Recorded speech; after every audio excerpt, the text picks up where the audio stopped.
कोटि महोदय मंचे पूज्य गुरुजी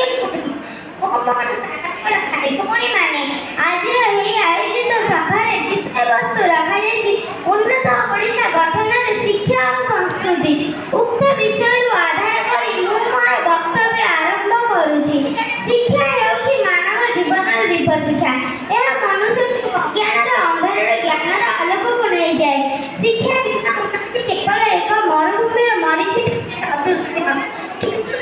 शिक्षा द्वारा उन्नति संस्कृति हेउछि आमर जातीय परिचय आम आत्मार नाभि जेपरिक जगन्नाथ संस्कृति ओडिसी नृत्य पट्टचित्र महाकाव्य और कविता ए समस्त आम संस्कृति अमूल्य रत्न ए समग्र जगत को आकर्षित करे। तेणु उन्नत ओडिशार स्वप्न साकार करबाक हेले शिक्षार विकास सह संस्कृतिर प्रचार और प्रसार शिक्षा तथा प्रदर्शक हेले संस्कृति हेउछि परिचय एही दुईटिका एकात्मित करिले उन्नत ओडिशार जे नवदिगंत उदय हब एथिरे तिले मात्र संदेह नाही। शिक्षार उन्नति संस्कृतिर परिचय ए हेउछि नव ओडिशार आधार एथिकी कहि